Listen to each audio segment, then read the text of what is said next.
تو القابات آپ کے عتیق بھی ہے، صدیق۔ عتیق کا معنی ہوتا ہے اسلام میں سب سے پہلے جو آنے والے ہیں نا وہ حضرت ابوبکر صدیق ہیں۔ تو عتیق کا معنی ہوتا ہے جہنم کی آگ سے دور ہونے والا، ہٹنے والا۔ اللہ کے نبی صلی اللہ علیہ وسلم نے فرمایا نا، حضرت سیدنا عبداللہ بن زبیر کہتے ہیں کہ اللہ کے نبی صلی اللہ علیہ وسلم نے فرمایا، صحیح ابن حبان کی روایت ہے، انت عتیق من النار، اے ابو بکر اللہ نے آپ کو جہنم کی آگ سے آزاد کر دیا ہے۔ عتیق، انت عتیق، عتیق جو اللہ کے نبی نے ابو بکر کو کہا، پھر صحابہ کرام کو چنگا لگا، وہ بھی آپ کو عتیق بولنا شروع ہو گئے۔ اور اسی طرح جو آپ کا ایک لقب ہے نا عتیق، اس پہ ایک روایت آپ سنیں معجم اوسط کی، سیدہ عائشہ ام المومنین سیدہ عائشہ تو صدیقہ فرماتی ہیں کہ ایک دن اپنے گھر میں تھی، رسول اللہ صلی اللہ علیہ وسلم اور صحابہ کرام تشریف فرما تھے، تو اچانک میرے والد کرام تشریف لائے، سیدنا ابو بکر تشریف لائے رضی اللہ تعالیٰ عنہ۔ اب بیٹی اپنے باپ کی بات بتا رہی ہے، اور بیٹی بھی کون ہے؟ ام المومنین سیدہ عائشہ صدیقہ، وہ بیٹی جن کو اللہ کے نبی صلی اللہ علیہ وسلم نے اپنے عقد نکاح میں لیا، وہ بیٹی بتا رہی ہیں اپنے باپ کا۔ اور بیٹیوں کو اپنے باپ پہ بڑا ناز ہوتا ہے، بیٹیاں اپنے باپ کا بڑا ناز، اور بیٹیوں کے ذہن میں یہ بات ہوتی ہے کہ کچھ بھی ہو جائے نا، میرا والد جو ہے وہ ہر طریقے پہ پہلے نمبر پہ آئے، ہر حیثیت سے۔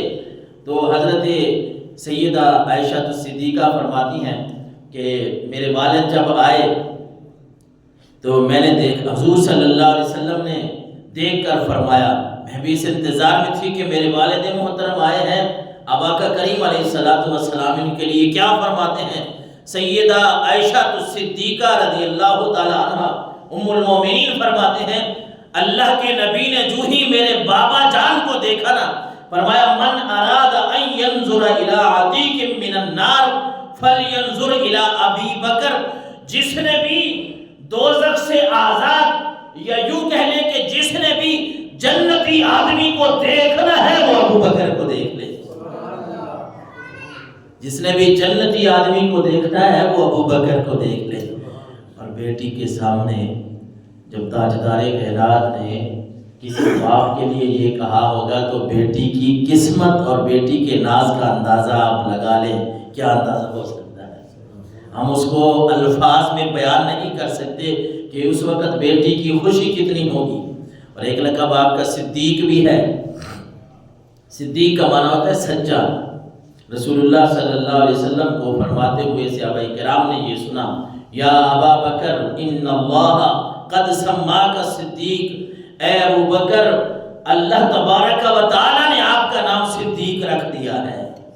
اللہ جس کو صدیق کہے اس کو آج پوری دنیا میں بچہ مسلمانوں کا حضرت ابو بکر صدیق رضی اللہ تعالیٰ عنہ کے نام سے جانتا ہے۔ اللہ اکبر۔ اور نبی کریم صلی اللہ علیہ وسلم کے نزدیک بھی آپ صدیق ہیں، آپ نے کئی مرتبہ آپ کو صدیق کا لقب دیا، جس طرح ترمذی شریف کی حدیث مبارکہ ہے 3697 نمبر پہ حضرت انس رضی اللہ تعالیٰ عنہ فرماتے ہیں ان رسول اللہ صلی اللہ علیہ وسلم صعد احدا وابو بکر وعمر وعثمان رضی اللہ تعالیٰ عنہم، کہ آقا کریم علیہ السلام احد پہاڑ پر چڑھے۔ کہاں گئے آپ؟ احد پہاڑ پر آپ صلی اللہ علیہ وسلم چڑھے۔ یہ وہی احد پہاڑ ہے جس کے بارے میں سرکار دو عالم صلی اللہ علیہ وسلم نے فرمایا تھا کہ یہ احد پہاڑ ہم سے محبت کرتا ہے، ہم احد پہاڑ سے محبت کرتے ہیں۔ یہ ہمارے نبی کی شان ہے کہ صرف انسانوں نے نہیں، صرف جانوروں نے نہیں، صرف اس دنیا کے پرند چرند نے نہیں، بلکہ ہر چیز میرے نبی سے محبت کرتی ہے، ہر چیز حضور صلی اللہ علیہ وسلم کا ادب اور احترام کرتی ہے۔ تو آج 14 برس بعد بھی اگر کوئی مسلمان حضور سے محبت کرے، اس کے لیے اتنی دلیل بھی بڑی ہے کہ میرے نبی تو وہ ہے جن سے احد پہاڑ بھی پیار کرتا تھا۔ نعرہ تکبیر، نعرہ رسالت۔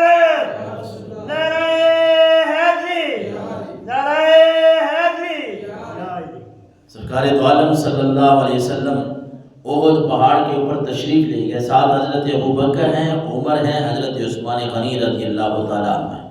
یہ ٹوٹل 4 آدمی. تو حدیث مبارکہ کے الفاظ ہیں کہ جب آپ احد پہاڑ کے اوپر تشریف لے گئے نا فرجف بہم، تو وہ ہلنے لگا. جس طرح زلزلہ آتا ہے پہاڑ ہلنے لگا. تو رسول اللہ صلی اللہ علیہ وسلم نے فرمایا اسکت احد، اے احد ٹھہر جا، کیوں ہلنے لگ گیا ہے؟ فَإِنَّمَا عَلَيْكَ نَبِيٌّ وَصِدِّيقٌ وَشَهِيدٌ، اس وقت تیرے اوپر ایک نبی، ایک صدیق اور 2 شہید تیرے اوپر تشریف رکھتے ہیں. اللہ اکبر. اپنا بھی بتایا کہ احد کیوں کانپ رہا ہے، میں اللہ کا نبی تیرے اوپر تشریف رکھتا ہوں. اور حضرت ابوبکر کے لیے، حضرت عبداللہ کے لیے کہا کہ احد ٹھہر جا، تیرے اوپر صرف نبی نہیں ہے، ساتھ صدیق بھی موجود ہے.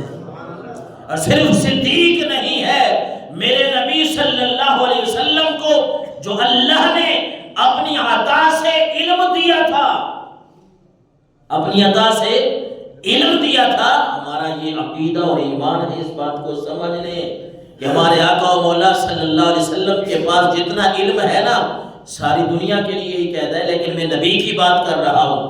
کسی بھی نبی کو اللہ جب علم عطا فرماتا ہے، وہ نبی اس اللہ کا محتاج ہوتا ہے. لیکن یہ بات یاد رکھیں کہ جتنا نبیوں کے پاس علم ہوتا ہے اتنا دنیا کے کسی آدمی کے پاس نہیں ہوتا. اور پھر آقا کریم علیہ السلام جو تاجدار انبیاء ہیں، اللہ نے ان کو اتنا علم دیا ہے کہ ابھی تو عمر بھی موجود ہے، عثمان بھی زندہ ہے، دونوں آپ کے ساتھ ہیں. انہوں نے شہید ہونا ہے پتہ نہیں کتنے سالوں بعد. اب احد پہاڑ پہ کھڑے ہیں. اللہ کے نبی کو کس نے بتایا کہ رب کے نبی بتا رہے ہیں، فرما رہے ہیں زندہ شخصیات کے لیے، زندہ لوگوں کے لیے کہ احد ٹھہر جا، تیرے اوپر ایک نبی ہے، ایک صدیق ہے اور 2 شہید تیرے اوپر موجود ہیں. حضرت عمر فاروق، حضرت عثمان غنی وہ تو شہید ہوئے کئی سالوں بعد، لیکن اللہ کے نبی پہلے بتا رہے ہیں کہ اے احد تیرے اوپر 2 شہید بھی موجود ہیں. ابوبکر کو بھی صدیق کہہ رہے ہیں، یعنی حضور صلی اللہ علیہ وسلم خود حضرت ابوبکر کو صدیق کہہ کر پکار رہے ہیں. یہ بھی کتنی بڑی بات ہے. صدیق مانا سچا. آج اگر میں، آپ، کوئی اللہ کا نیک بندہ، کوئی بڑا بندہ کسی کو صدیق کہے، سچا کہے، تو لوگ پھولے نہیں سماتے کہ مجھے فلاں نے کہا ہے کہ تو بڑا سچا ہے. قربان نہ جاؤں اس ابوبکر کی قسمت پہ جسے اللہ کے نبی صدیق فرما رہے ہیں، جسے اللہ کے نبی فرما رہے ہیں کہ تو صدیق ہے. صرف اللہ کے نبی نے